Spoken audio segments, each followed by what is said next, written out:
Welcome September Ceria.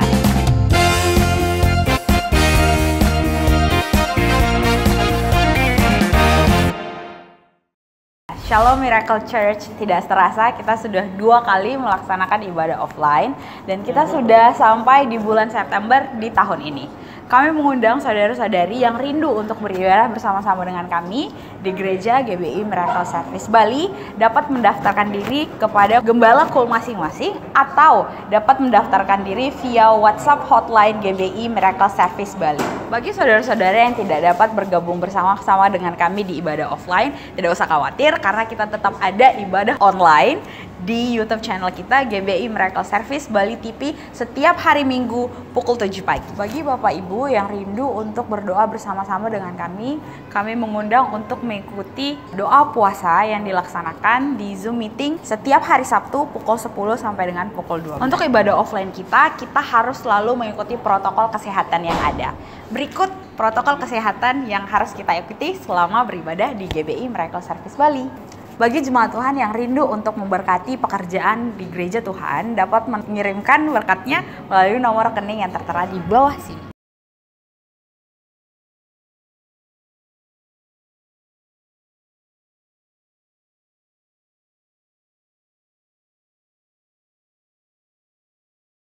Minggu ini saya Desi Situmorang. Selamat beribadah, Tuhan Yesus memberkati. Shalom. Apa kabarnya hari ini? Saya yakin dan percaya bahwa setiap kita tetap ada di dalam perlindungan Tuhan. Mari beri tepuk tangan yang luar biasa buat Tuhan kita. Hari ini kita mau merayakan, kita mau bersuka cita atas segala kebaikan Tuhan. Dan saya rindu mengingatkan setiap kita semua dari kitab 1 Petrus 4 ayat yang ke-7 mengatakan, kesudahan segala sesuatu segera tiba. Oleh karena itu, jadilah tenang dan kuasailah dirimu supaya engkau dapat berdoa. Hari-hari ini sungguh hari-hari yang sulit dan tidak mudah bagi setiap kita, tapi firman Tuhan menyatakan dengan kuat, jadilah tenang dan kuasai dirimu supaya engkau dapat berdoa. Amin. Mari di dalam Tuhan kita peroleh ketenangan itu. Kita satu hati dalam doa. Kami mengucap syukur Tuhan, karena satu detik pun dalam kehidupan kami tidak terlepas dari pandangan-Mu. 1 menit pun dalam kehidupan kami tidak terlepas daripada kasih-Mu. Apapun keadaan kami hari-hari ini Tuhan, mungkin kami sedang dalam penantian dari setiap doa kami, mungkin kami sedang sakit, mungkin kami sedang putus asa. Tuhan, kami belajar untuk tenang dan menguasai diri kami supaya kami bisa berdoa. Saat kami berdoa, kami dekat dengan Engkau. Saat kami berdoa, kami rasakan Roh-Mu ada beserta dengan kami. Saat kami berdoa, kami mengalami satu kelepasan, kami mengalami satu kemerdekaan. Oleh karena itu hari ini Tuhan, kami datang kepadamu, kami membawa hati kami membawa rindu kami membawa seluruh kehidupan kami. Seperti yang firman-Mu katakan, jadilah tenang, jadilah tenang, jadilah tenang supaya engkau dapat berdoa. Dan kami lakukan itu. Kami tenang di bawah kaki-Mu supaya kami dapat berdoa dan bersatu dengan Engkau Yesus. Terimalah setiap penyembahan kami. Di dalam nama Tuhan Yesus kami bersyukur kepadamu Tuhan.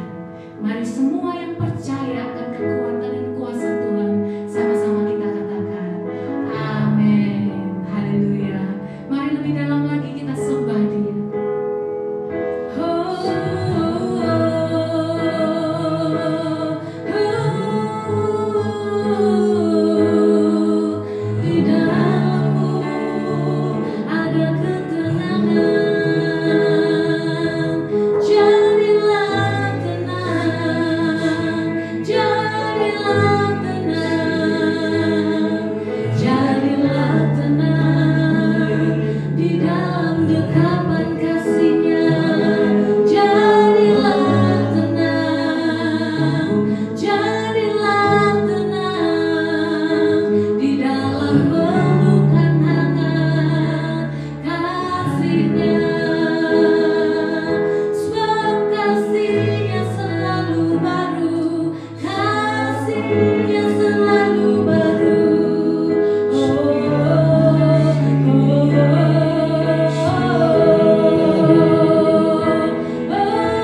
aku.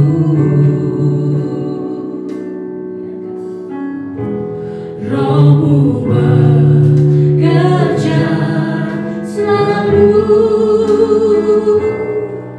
untuk kebaikanku.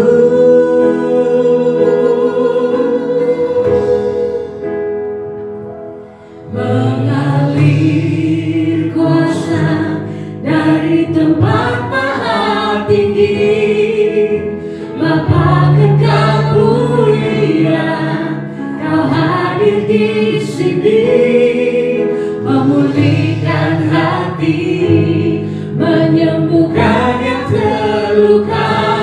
Ku kan tenang bersamamu, Bapa. Mari naikkan pujian lagi dari awal. Bapa kau mendengar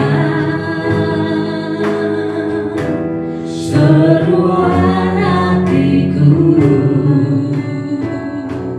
Amin Tuhan, tak pernah kau lepaskan dari kasih-Mu. Dia segala lewat lembah, lewat lembah gelap, Kau temani aku. Kau temani aku. Rohmu yang bekerja selalu. Rohmu Yes, kami percaya Tuhan, selalu untuk kebaikanku. untuk kebaikanku. Mari sama-sama serukan. Mengalir kuasa dari tempat maha tinggi, Bapa kekal mulia, Kau hadir di sini, memulihkan hati, menyembuhkan yang terluka. Ku kan tenang bersamamu, Bapa. Mengalir kuasa dari tempat maha tinggi, Bapa kekal mulia, Kau hadir di sini, memulihkan hati, menyembuhkan yang terluka. Ku kan tenang bersamamu, Bapa. Mengalir kuasa dari tempat maha tinggi, Bapa kekal mulia, Kau hadir di sini, memulihkan hati, menyembuhkan yang terluka. Ku kan tenang bersamamu, Bapa. Mengalir kuasa dari tempat maha tinggi, Bapa kekal mulia, Kau hadir di sini, memulihkan hati, menyembuhkan yang terluka. Ku kan tenang bersamamu, Bapa. Mengalir kuasa dari tempat maha tinggi, Bapa kekal mulia, Kau hadir di sini, memulihkan hati, menyembuhkan yang terluka. Ku kan tenang bersamamu, Bapa. Mengalir kuasa dari tempat maha tinggi. Berapa banyak yang hari-hari ini engkau sedang tertekan, engkau sedang mengalami kegelisahan, sepertinya semua jalan keluar itu tertutup. Angkat kedua tanganmu dan katakan dengan iman, Dia siap menyembuhkan engkau, Dia siap menjamah engkau.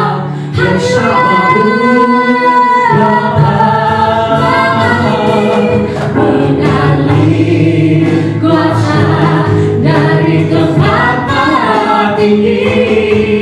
Bapa Engkau mulia, Kau hadir di sini, memulihkan hati, menyembuhkan yang terluka. Ku kan tenang bersamamu, Bapa. Mengalir kuasa dari tempat maha tinggi. Bapa Engkau mulia, Kau hadir di sini, memulihkan hati, menyembuhkan yang terluka. Ku kan tenang bersamamu, Bapa. Mengalir kuasa dari tempat maha tinggi.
Shalom semuanya.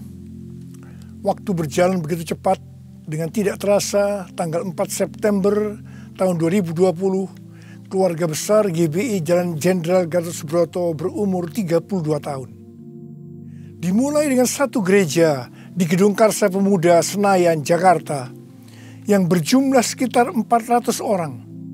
Sekarang berkembang menjadi 1.200 gereja di dalam dan di luar negeri. Dengan jumlah jemaat lebih dari 300.000 orang, dengan sekitar 9.500 school. DNA gereja kita adalah restorasi Pondok Daud.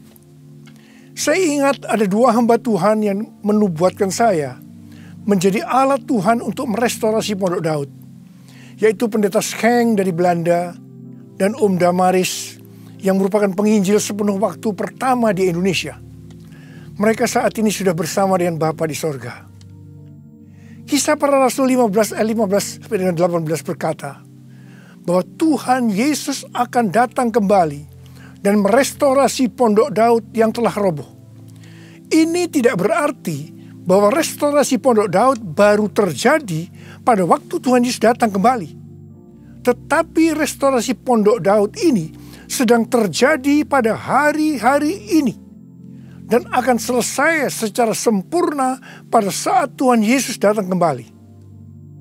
Untuk apa Tuhan Yesus merestorasi Pondok Daud? Supaya semua orang lain mencari Tuhan. Dan segala bangsa yang disebut milik Tuhan, mencari Tuhan. Ini berarti tujuan Tuhan Yesus merestorasi Pondok Daud supaya terjadi penuaian jiwa besar-besaran. Apa yang dimaksudkan dengan restorasi Pondok Daud?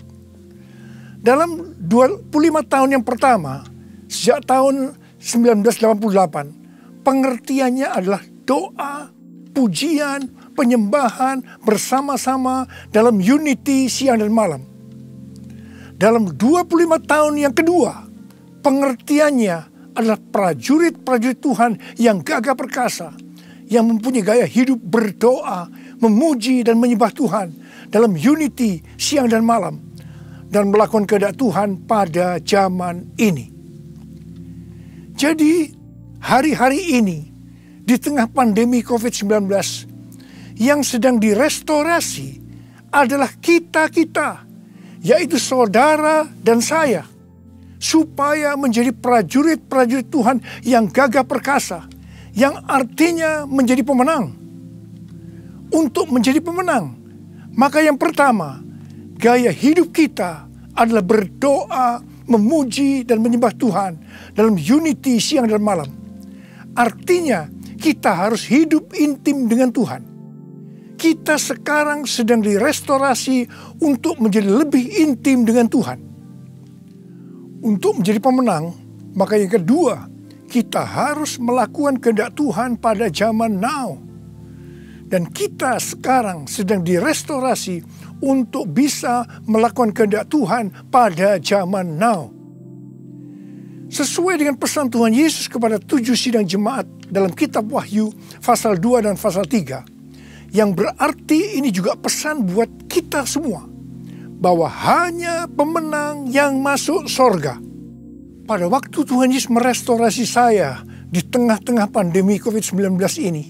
Untuk menjadi lebih intim dengan Tuhan. Untuk lebih mengerti kehendak Tuhan pada zaman now. Itu sangat menyakitkan. Saya diproses. Saya dibersihkan. Saya dimurnikan. Saya harus diam di rumah, berdiam diri sampai dengan hari ini. Tuhan berbicara kepada saya melalui Yesaya 26 ayat 20 dan 21 yang berkata, "Mari bangsaku, masuklah ke dalam kamarmu, tutuplah pintumu sesudah engkau masuk, bersembunyilah barang sesaat lamanya, sampai amarah itu berlalu. Sebab sesungguhnya Tuhan mau keluar dari tempatnya untuk menghukum penduduk bumi karena kesalahannya, dan bumi tidak lagi menyembunyikan darah yang tertumpah di atasnya, tidak lagi menutupi orang-orang yang mati terbunuh di sana." Sampai hari ini, terus terang saya masih merasakan amarah Tuhan belum berlalu.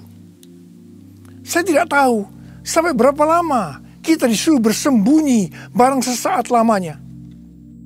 Pasti ada maksud Tuhan menyuruh kita bersembunyi barang sesaat lamanya. Kalau kita melihat tokoh-tokoh dalam Alkitab, mereka harus bersembunyi atau disembunyikan Tuhan barang sesaat lamanya sebelum melakukan pekerjaan besar. Seperti Nuh dan keluarga. Disuruh bersembunyi oleh Tuhan dalam bahtera selama 1 tahun.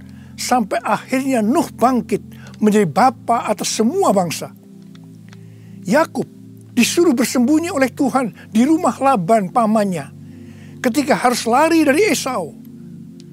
Tetapi 20 tahun kemudian Yakub bangkit dengan keluarga yang baru, kekayaan baru, identitas baru. Dia menjadi Israel, yaitu nama baru untuk umat pilihan Tuhan. Yusuf disembunyikan oleh Tuhan dari usia 17 sampai 30 tahun. Perbudakan dan penjara yang dia jalani menjadi sekolah di mana Tuhan mempersiapkan Yusuf menjadi orang kedua di Mesir setelah Firaun. Musa disembunyikan Tuhan di padang gurun selama 40 tahun. Dan akhirnya Musa tampil untuk membebaskan bangsa Israel dari Mesir. Daud disembunyikan Tuhan selama 15 tahun setelah dia diurapi menjadi raja Israel. Ketika Daud akhirnya naik takhta, dia telah menjadi orang yang berkenan di hati Tuhan. Elia disuruh bersembunyi oleh Tuhan di tepi sungai Kerit. Setelah itu dia sendirian menghadapi seluruh Nabi Baal di Gunung Karmel. Yunus disembunyikan Tuhan dalam perut ikan selama 3 hari 3 malam. Setelah itu dia ke Niniwe berkhotbah dalam kebangunan rohani terbesar dalam sejarah. Murid-murid Tuhan Yesus disuruh bersembunyi oleh Tuhan di kamar loteng Yerusalem selama 10 hari sampai Roh Kudus dicurahkan secara luar biasa. Mereka dipakai untuk melakukan amanat agung. Penuaian jiwa besar-besaran terjadi. Paulus disembunyikan oleh Tuhan di tanah Arab dan di Damsyik selama 3 tahun. Ketika dia kembali, dia dipakai Tuhan secara luar biasa dan menjungkir balikkan dunia. Paulus juga disembunyikan Tuhan di dalam penjara Romawi. Ketika dibebaskan, Paulus sudah menyelesaikan surat penggembalaan Efesus, Filipi, Kolose, dan Filemon. Rasul Yohanes disembunyikan Tuhan di Pulau Patmos, di mana kitab Wahyu, kitab nubuatan terbesar sepanjang masa, dituliskan dan sekarang itu diberikan kepada kita. Akhirnya yang paling luar biasa, Allah menyembunyikan Tuhan Yesus. Dia tinggal di dalam rahim bumi selama 3 hari. Dan pada hari ketiga, Tuhan Yesus bangkit dan membawa keselamatan bagi seluruh umat manusia.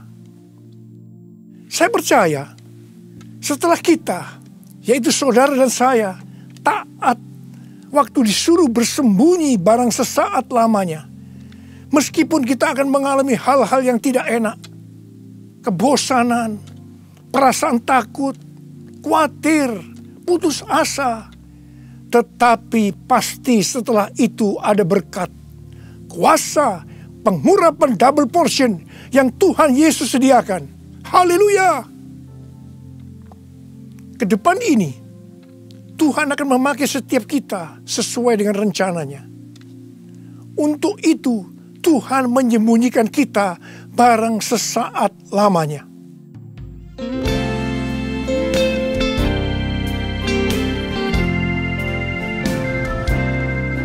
Tuhanku, ya Allahku, Engkau perlindunganku. Hanya kepadamu ku bersujud. Tuhanku, ya Allahku, Engkau perlindunganku. Hanya kepadamu ku bertelut. Aku memuji Engkau, Yesus, menyembah kepadamu.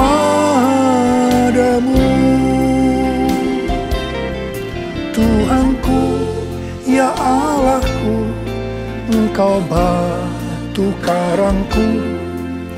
Hanya kepadamu ku bersujud.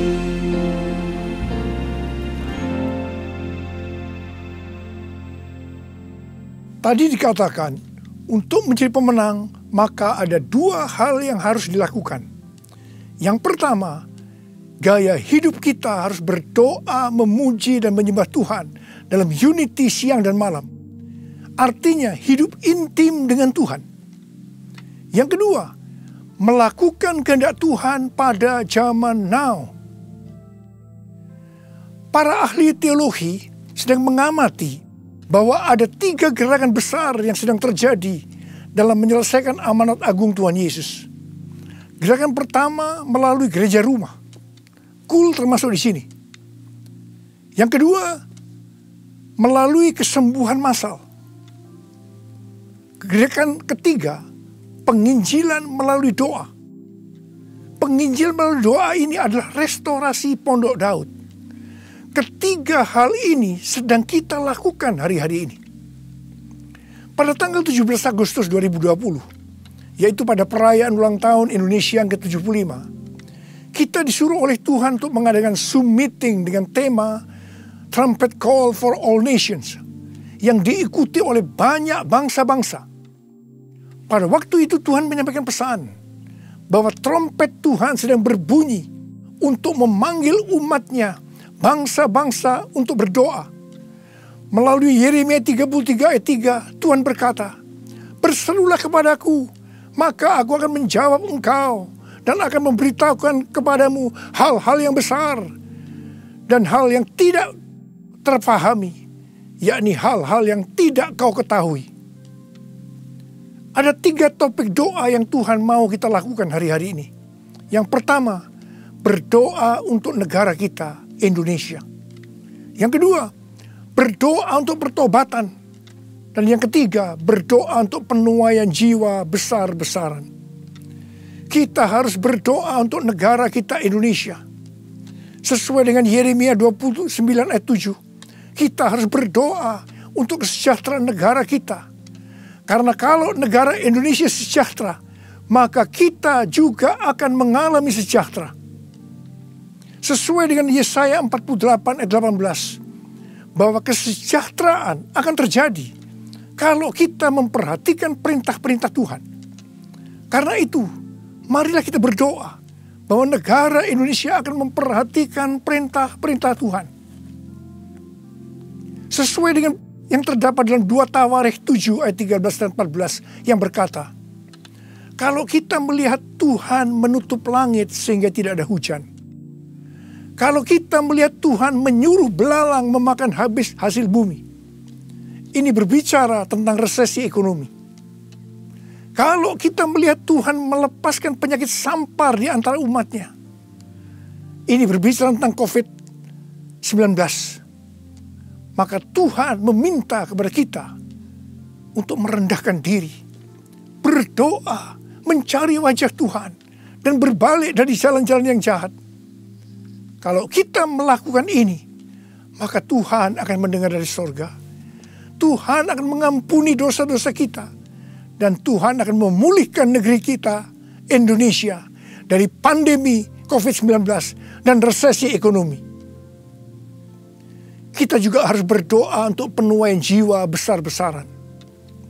Sebelum terjadi penuaian jiwa besar-besaran, selalu didahului dengan kebangkitan doa.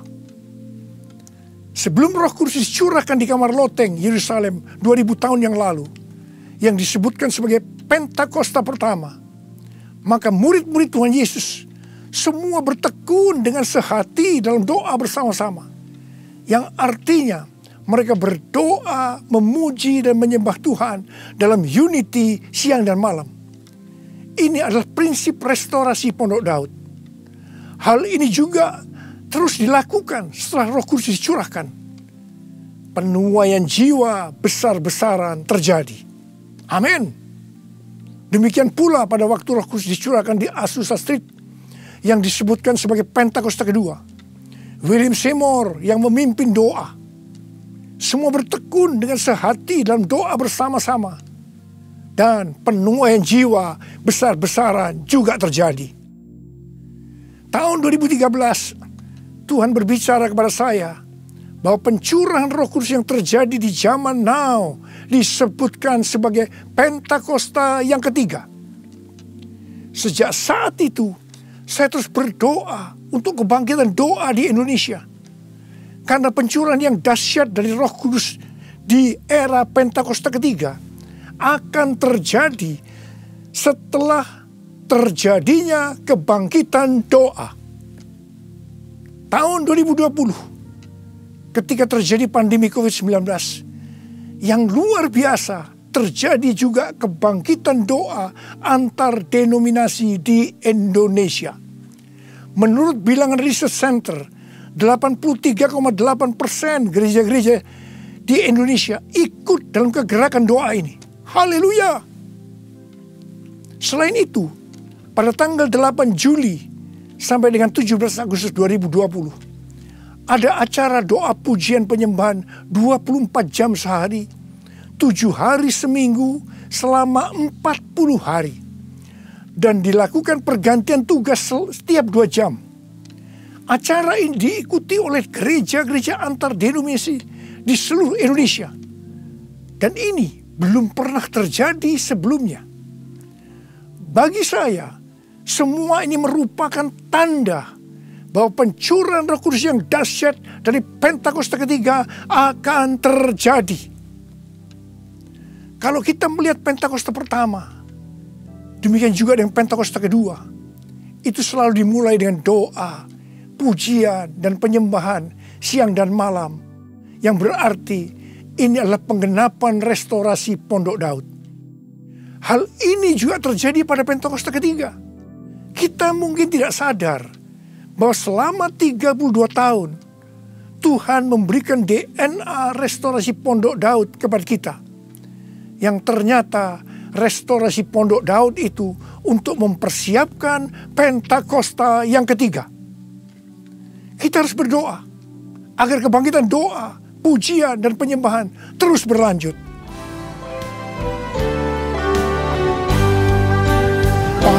kuasanya dicurahkan, berkatnya dilimpahkan, penuaian besar sungguh terjadi.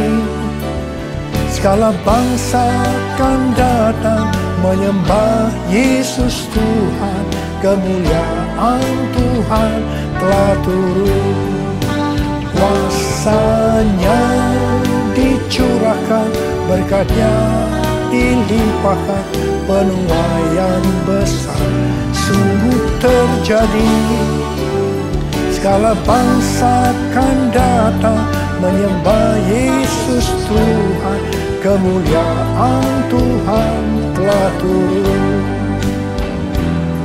Kemuliaan Tuhan telah turun. Tuhan berkata mengenai Daud, bahwa Daud adalah orang yang berkenan di hati Tuhan dan yang melakukan kehendak Tuhan. Jadi Tuhan berkenan kepada Daud karena Daud melakukan kehendak Tuhan. Kehendak Tuhan yang mana? Alkitab berkata bahwa Daud melakukan kehendak Tuhan pada zamannya.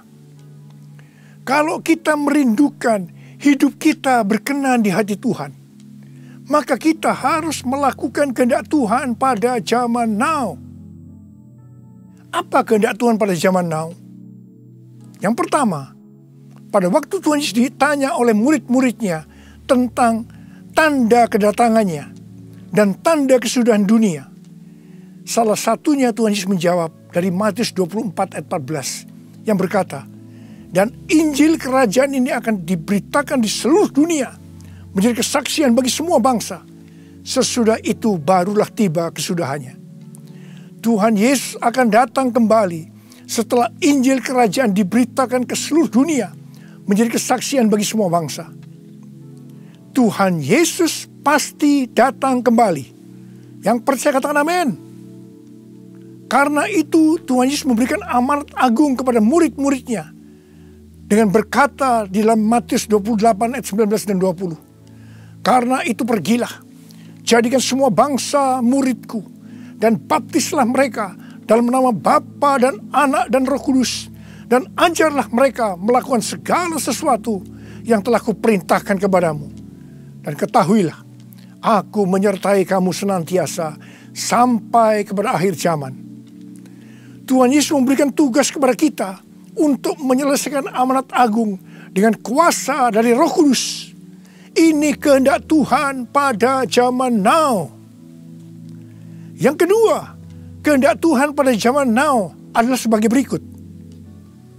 Dari tanggal 19 September tahun 2020 sampai dengan 7 September 2021, menurut kalender Ibrani, kita memasuki tahun 5781 yang disebutkan dengan P Alef.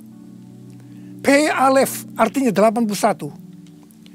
P menggambarkan sebuah mulut, di mana peranan mulut adalah untuk memuji, meninggikan, mengucap syukur kepada Tuhan, melepaskan berkat, bukan dipakai untuk berbicara hal-hal yang kotor, gosip, porno, kepahitan, menjalikan orang lain, hoax, dan lain-lain.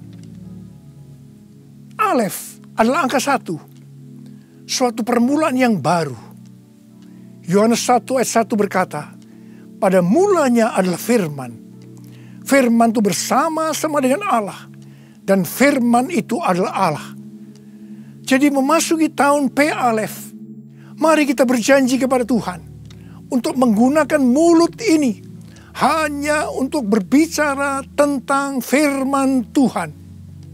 Ini adalah kehendak Tuhan pada zaman now, yaitu menggunakan mulut ini hanya berbicara tentang firman Tuhan. Saudara yang mau melakukan katakan amin.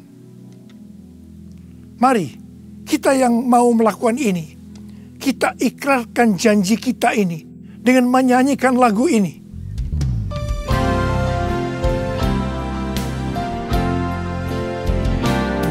Mulutku penuh dengan pujian kepadamu ya Yesus Tuhan.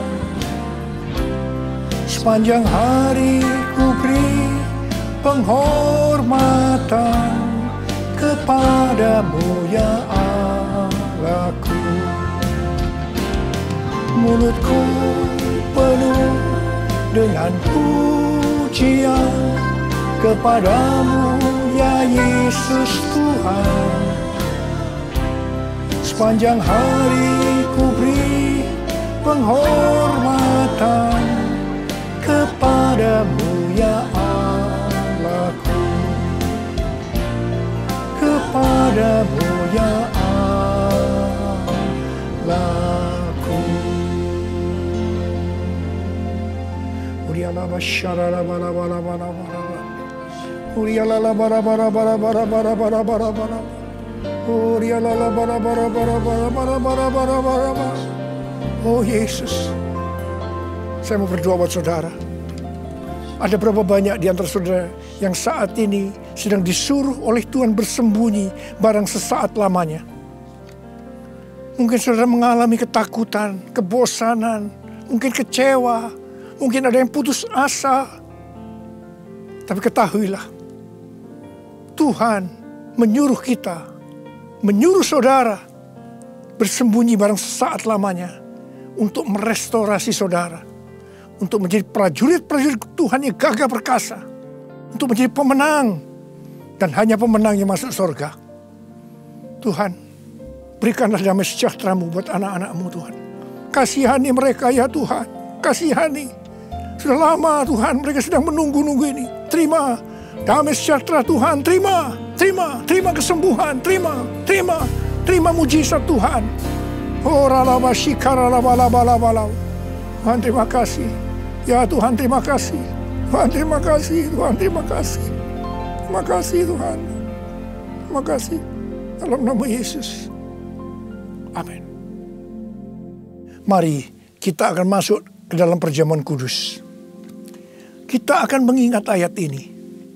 Sebab setiap kali kamu makan roti ini dan minum cawan ini, kamu memberitakan kematian Tuhan sampai Ia datang. Perjamuan kudus adalah perjamuan Tuhan Yesus sendiri. Setiap kali kita masuk dalam perjamuan kudus, Tuhan Yesus selalu berkata, biarlah ini menjadi peringatan akan daku. Karena itu mari, arahkan hati saudara kepada kebaikan Tuhan. Kita akan mengingat kebaikan Tuhan. Mari tundukkan kepala. Tuhan, siapakah kami sebelum kami mengenal Engkau? Kami semua orang berdosa. Upah dosa adalah maut. Mati kekal selama-lamanya. Tempatnya di neraka. Tuhan, Engkau datang ke dalam dunia ini untuk menyelamatkan kami semua ya Tuhan. Engkau angkat kami sebagai anak-anak-Mu. Engkau berkati kami, Engkau tuntun kami, Engkau bela kami, Engkau tegur kalau kami salah. Engkau sembuhkan kami, Engkau jagai kami ya Tuhan. Dalam masa pandemi ini Tuhan. Itu Engkau ya Tuhan. Itu Engkau ya Aba. Tuhan akan memberkati saudara melalui perjamuan kudus. Tapi Tuhan mau kita makan dan minum dengan cara yang benar. Karena itu masing-masing berdoa. Introspeksi. Lihat keadaan dirimu masing-masing. Jangan menyimpan dosa. Kalau ada dosa yang Tuhan ingatkan saat ini, langsung minta ampun. Ampuni saya Tuhan. Ampuni saya Tuhan. Ampuni kami Tuhan. Ampuni. Minta ampun. Minta ampun. Tuhan, anak-anak-Mu sedang meminta ampun kepadamu. Kasihani mereka Tuhan. Ampuni mereka Tuhan. Ampuni. Ya Bapa, ya Bapa. Ya Bapa, ya Bapa, terima kasih. Kami akan masuk dalam perjamuan kudus dengan hati yang penuh ucapan syukur. Dalam nama Yesus kami berdoa. Amin. Mari, angkat roti di tangan kanan saudara tinggi-tinggi. Sebab apa yang telah kuteruskan kepadamu telah aku terima dari Tuhan. Yaitu bahwa Tuhan Yesus pada malam waktu Ia diserahkan mengambil roti. Dan sesudah itu yang mengucap syukur atasnya. Ia memecah-mecahkannya dan berkata, inilah tubuhku yang diserahkan bagi kamu. Perbuatlah ini menjadi peringatan akan aku. Saudara dikasih Tuhan, bukankah roti yang kita pecah-pecahkan ini adalah persekutuan kita dengan tubuh Kristus? Mari kita makan dalam nama Yesus.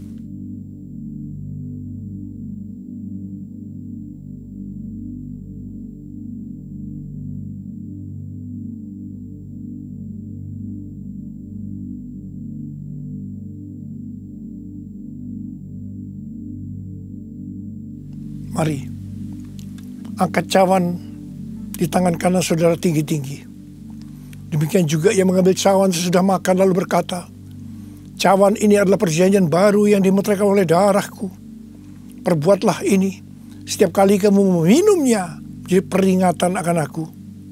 Sudah dikasih Tuhan, bukankah cawan pengucapan syukur yang atasnya kita ucapkan syukur adalah persekutuan kita dengan darah Yesus? Mari kita minum dalam nama Yesus.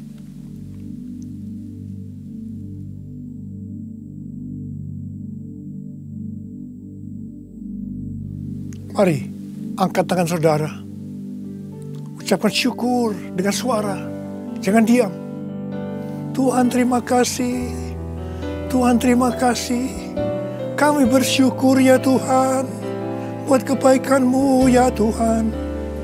Kami bersyukur ya Tuhan. Kami bersyukur ya Aba.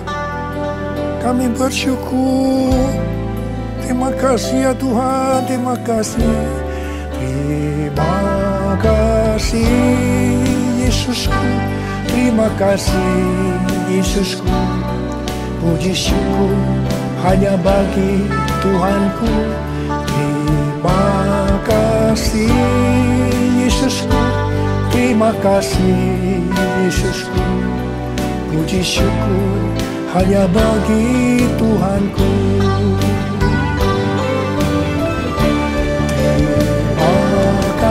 Yesusku, terima kasih Yesusku. Puji syukur hanya bagi Tuhanku. Terima kasih Yesusku. Terima kasih Yesusku. Puji syukur hanya bagi Tuhanku. Puji syukur hanya bagi Tuhanku. Puji syukur hanya bagi Tuhanku.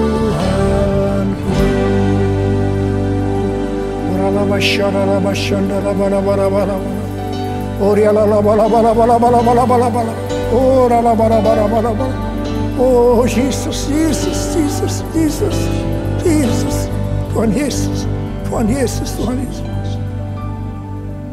Angkat tangan saudara, terimalah berkat Tuhan. Kasih karunia yang berlimpah-limpah daripada Allah Bapa dalam anak yang tunggal Yesus Kristus. Persekutuan yang manis dengan Roh Kudus menyertai saudara sekalian mulai hari ini sampai Tuhan sudah datang menjemput kita di awan-awan dan bahkan sampai selama-lamanya. Yang percaya bersama-sama katakan amin.